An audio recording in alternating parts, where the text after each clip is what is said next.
السلام علیکم ناظرین، جو اگلا موضوع ہے ہمارا یہ بھی بہت زیادہ مسئلہ ہے، اس سے بڑا خطرناک مسئلہ بن گیا اور میڈیکل کی لائن سے بڑا ڈرایا جاتا ہے کہ اس کا کوئی علاج نہیں، تو علاج ہے بھی نہیں اس کا، کیونکہ طریقہ ہی غلط ہے، بیماری کو سمجھا نہیں گیا کہ مسئلہ کیا ہے۔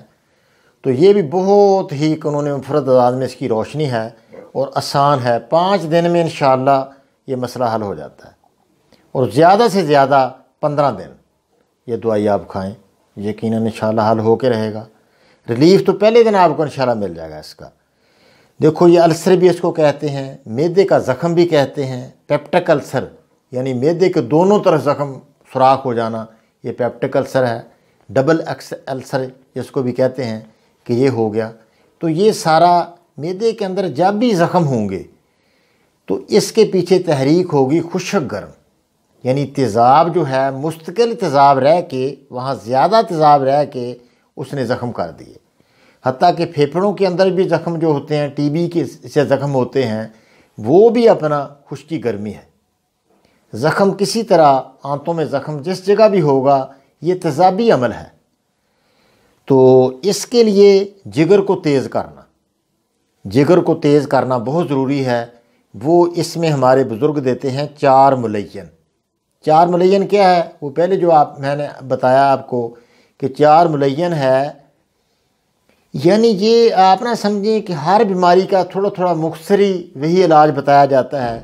یہ ہماری قانون میں صرف 24 دوائیاں ہیں، ہزاروں قسم کی بیماریوں کا علاج صرف 24 دوائیوں سے ہم کرتے ہیں۔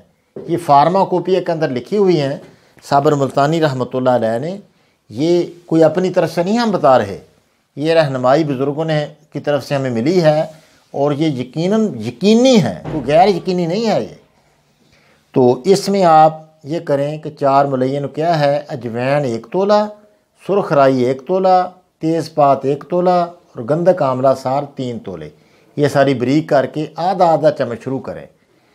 اور ایک اس میں ہم نے کھیر دینی ہے، آپ کو کھیر بتانی ہے۔ وہ کیا ہے؟ 2 انڈوں کا سفید پانی آپ لے لیں، زردی نکال دیں، صرف سفید پانی انڈوں کے اندر سے نکال لیں، اور آدھا کلو آپ دودھ لے لیں، اس پانی کو اس میں ڈال دیں، اور 3 چمچ ساگو دانہ بہت مشہور ساگو دانہ بھی اس کو کہتے ہیں، ساگو دانہ یہ عام چیز ہے، بریک بریک بیج ہوتے ہیں، وہ تھوڑا سخت ہونے چاہیے۔ ایک ابھی آ رہے ہیں مارکیٹ میں بالکل نرم سا آٹے کے بنے ہوتے ہیں، وہ تو فائدہ نہیں اس کا۔ جو پکنے کے بعد بھی تھوڑا اس میں دم ہو، یعنی وہ اس میں سختی باقی رہ جاتی ہے تھوڑا سا گانٹھ، تو وہ اصل ہوتا ہے۔ وہ 3 چمچ اس میں وہ ڈالیں اور آگ پر پکائیں، ہلکا میٹھا جتنا آپ نے ڈالنا ہے وہ بھی ڈالیں، کھیر سی بن جائے گی۔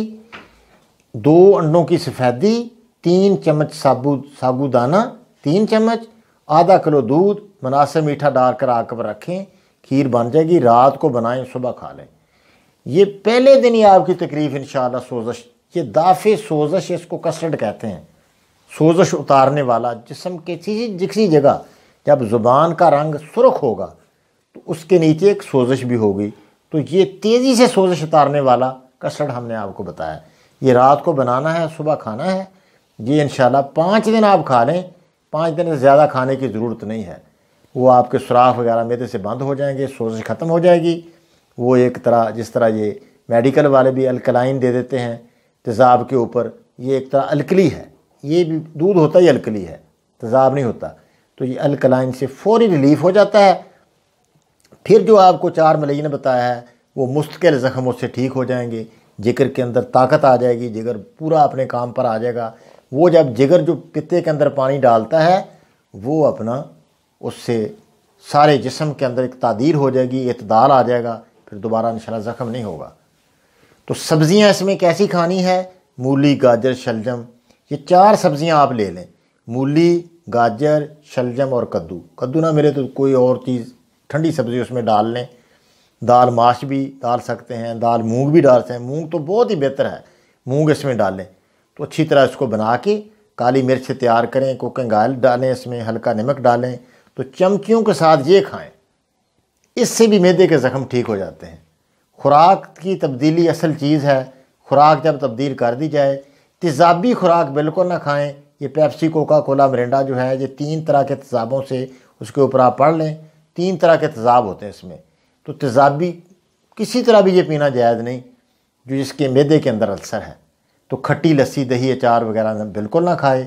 بڑے جانور کا قیمہ، آلو، مٹر وغیرہ بھی اس کے بند کر دیے جائیں تو انشاءاللہ معدے کا السر ٹھیک ہوگا انشاءاللہ بفضل خدا تعالی۔